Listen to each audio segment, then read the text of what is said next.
जय श्री कृष्णा दोस्तों, किशोरी क्रिएशन से मैं सपना शर्मा आप सभी का हार्दिक स्वागत करती हूँ आपके अपने चैनल पर। दोस्तों, आज के वीडियो में आपके लिए माघ मास महात्म्य का पहला अध्याय लेकर के आई हूँ। ये सुनते हैं माघ मास महात्म्य का पहला अध्याय। कल से माघ मास प्रारंभ हो रहा है। अगर आप माघ मास में सुबह जल्दी स्नान नहीं कर पाते हैं तो अगर आप पूरे माघ मास महात्म्य को पूरे महीने श्रवण करते हैं तो आपको पूरे स्नान का फल प्राप्त होता है। तो आइए सुनते हैं माघ मास महात्म्य का पहला अध्याय। समय सूत जी ने जो है अपने गुरुजी व्यास जी से कहा कि हे गुरुदेव, कृपा करके आप मुझे माघ मास महात्म्य का महात्म्य सुनाइए, क्योंकि मैं आपका शिष्य हूँ। जी कहने लगे, रघुवंश के राजा दिलीप जो है समय यज्ञ के स्नान के पश्चात पैरों में जूते और सुंदर वस्त्र पहनकर शिकार की सामग्री से युक्त होकर कवच और शोभायमान आभूषण पहने हुए अपने सिपाहियों से घिरे हुए जंगल में शिकार खेलने के लिए अपनी नगरी से बाहर निकले। उनके सिपाही जंगल में शिकार के लिए मृग, व्याघ्र, सिंह आदि जंतुओं की तलाश में इधर उधर फिरने लगे।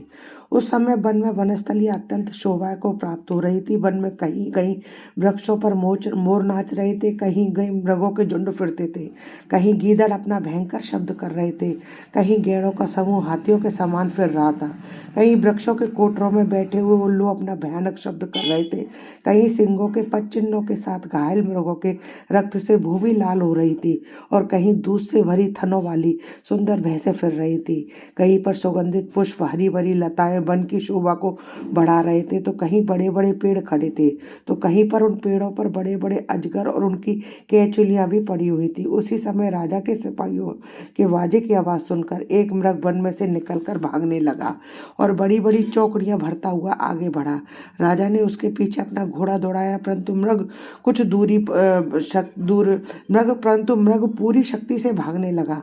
मृग कांटेदार वृक्षों में एक जंगल में घुसा और राजा ने भी उसके पीछे वन में प्रवेश किया, परंतु दूर जाकर मृग राजा की दृष्टि से ओझल होकर कहीं निकल गया। राजा निर्जन वन में अपने सैनिकों सहित प्यास के मारे अत्यंत दुखी हो गया। दोपहर के समय अधिक मार्ग पर चलने से सैनिक थक गए और घोड़े रुक गए। कुछ थोड़ी देर बाद राजा ने एक बड़ा भरी सुंदर सरोवर देखा, जिसके किनारे पर घने वृक्ष थे। उसका जल सज्जनों के हृदय के समान स्वच्छ और पवित्र था। सरोवर का जल लहरों से बड़ा सुंदर लगता था। जल अनेक प्रकार के जल जंतु, मछलियों आदि स्वच्छंदता से इधर उधर फिर रहे थे। दुष्टों के समान निर्दयी चित्त वाले मगरमच्छ भी थे। किसी किसी जगह लोभी के घर के समान से माल भी पड़ी हुई थी। जैसे विपत्ति में पड़े हुए लोगों के दुखों को हरने वाले दानी पुरुष के समान यह सरोवर अपने जल से सबको सुखी करता था। जैसे मेघ चातक के दुख को हरता है, उस सरोवर को देखकर राजा की थकावट दूर हो गई। रात्रि को राजा ने वहीं विश्राम किया और सैनिक पहरा देने लगे और चारों तरफ फैल गए।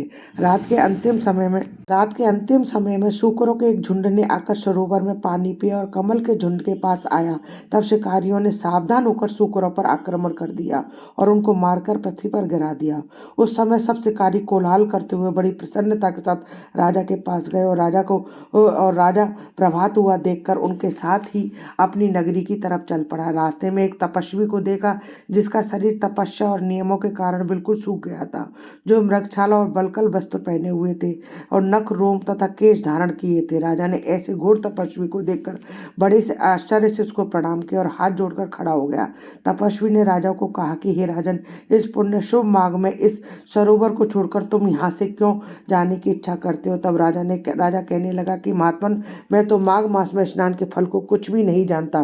कृपा करके आप मुझे विस्तार पूर्वक इसको बतलाइए। इति श्री माघ मास महात्म्य प्रथम अध्याय समाप्तम। दोस्तों, यदि वीडियो अच्छा लगे तो लाइक शेयर कीजिए, चैनल को सब्सक्राइब कीजिए, पास ही में बेल आइकन को हिट कीजिए ताकि मेरे आने वाले हर नए वीडियो को नोटिफिकेशन आपको मिल जाए। हिंदू धर्म, रीति रिवाज, कथा कहानी जानने के लिए मेरे चैनल पर बने रहने के लिए बहुत बहुत धन्यवाद। जय श्री कृष्णा दोस्तों, राधे राधे।